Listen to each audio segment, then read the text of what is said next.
The journey to Argos had taken Darius longer than expected. His left leg, mangled during the final battle of the Demon War, slowed his progress across the rugged terrain. 3 years had passed since that cursed day when the skies rained fire and demons descended upon the world of men. 3 years since he had watched his entire battalion fall beneath claws and fangs while the gods waged their war in the heavens above. Darius was no hero, just a soldier who had survived by chance and stubbornness. The nightmares still came, images of his comrades torn apart while celestial light flashed overhead. The gods had won their war, or so the temple priests claimed. But what victory was there for men like him? Men left broken, forgotten, and haunted. Another round, he called to the tavern keeper, sliding his last copper coin across the stained wooden counter. The old man frowned but filled his cup again. "That's the end of your coin, soldier," the tavern keeper said. "Time to find work or move on." Darius laughed bitterly. What work is there for half a man?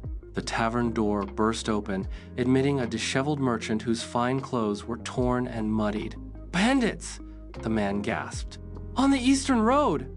The tavern fell silent. Argos had suffered much since the war. With the king's armies decimated, lawlessness plagued the countryside. "They took everything," the merchant continued. "They're holed up in the old Titan temple ruins. Someone must inform the city guard." Darius stared into his cup. The Titan temple, he knew it well. His unit had camped there before the final battle. A place cursed by memory, but also... "How many bandits?" he asked. The merchant looked at him, noting his scarred face and crippled leg. "At least 10. Armed and ruthless. Why? You're in no condition to..." "That temple?" Darius interrupted. "Did they enter the inner chamber?" "They're using it as their base. Why does it matter?" Darius drained his cup. "Because there's something there worth more than your stolen goods." The eastern road wound through forested hills before reaching the ancient ruins. Built before the time of men, the Titan Temple had stood for millennia, massive blocks of stone carved with symbols no living scholar could translate. Half-collapsed columns reached toward the sky like pleading fingers. Darius approached under cover of darkness, his soldier's instincts returning despite years of neglect. His sword, the one possession he had never pawned, felt reassuring at his hip. He didn't expect to survive this night, but perhaps he could finally join his brothers in arms with honor rather than drinking himself to death in some forgotten tavern. The bandits had posted only one guard, a common mistake of amateurs. Darius dispatched him silently, lowering the body to the ground before limping into the temple complex. Voices echoed from the central chamber, along with flickering torchlight. Moving from shadow to shadow, Darius counted 8 men dividing their spoils around a campfire built sacrilegiously at the temple's heart. Ancient mosaics depicting Titan forms covered the walls, their features eroded by time but still unmistakably inhuman. But it was what stood beyond the firelight that drew Darius's attention. The sealed door remained as he remembered it. Black stone decorated with intricate silver inlays that seemed to absorb light rather than reflect it. During the war, his commander had forbidden anyone from approaching it. Holy ground, he had called it, though whether holy to the gods or something older, he never said. Now the door stood partially open, revealing darkness beyond. One of the bandits, larger than the others and clearly their leader, stood examining something in his hands, something that glowed with dull amber light. "It's warm," the bandit chief said, turning what appeared to be a jagged crystal in his rough hands. "Could be valuable." "Or cursed," said another. "This is Titan ground. We should leave at dawn." The chief laughed. "Superstitious fool. The Titans are gone, destroyed by the gods ages ago." "Not destroyed," Darius said, stepping into the firelight with his sword drawn. "Imprisoned."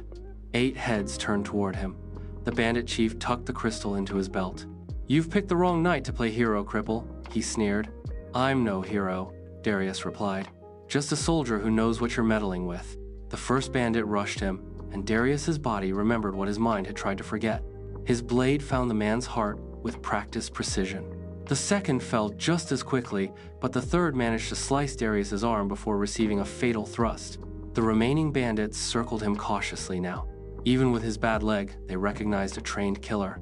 4 against 1 were still favorable odds, but blood would be shed. "That crystal," Darius said to the chief, "belongs in the chamber beyond. Return it, and you can leave with your lives and whatever else you've stolen." The chief laughed. "The crystal stays with me. Kill him." They attacked as one. Darius took down another but received a deep cut across his back. Pain flared white-hot as he stumbled. A blade pommel struck his temple, sending him crashing to the stone floor. His vision blurred as boots surrounded him. "Finish the cripple," the chief ordered. As a blade rose above him, Darius lunged desperately, not for his attacker, but for the chief's belt where the crystal gleamed. His fingers closed around it just as steel pierced his shoulder. Fire erupted through his veins. The crystal pulsed against his palm, its amber light intensifying to blinding gold. Power ancient and terrible flooded his body. His wounds sealed themselves instantly.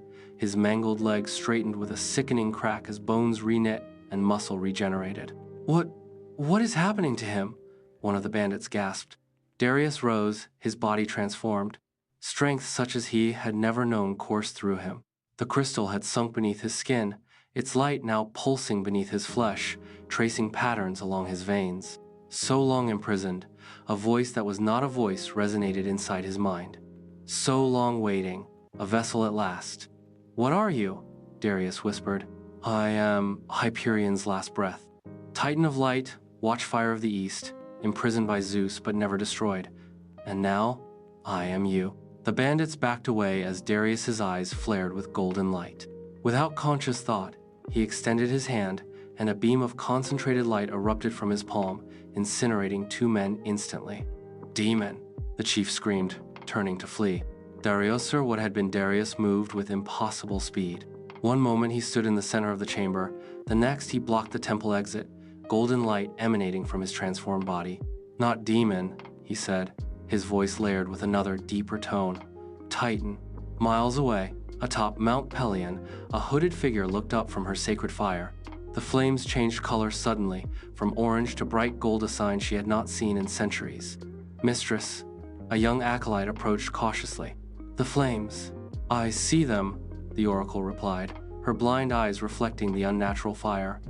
"A fragment has awakened. A Titan essence finds new form." "Is this the beginning?" the acolyte asked. "The prophecy of the second Titanomachi?" The oracle's wrinkled hands trembled as she cast bones into the flames. They cracked and shifted, revealing patterns only she could interpret.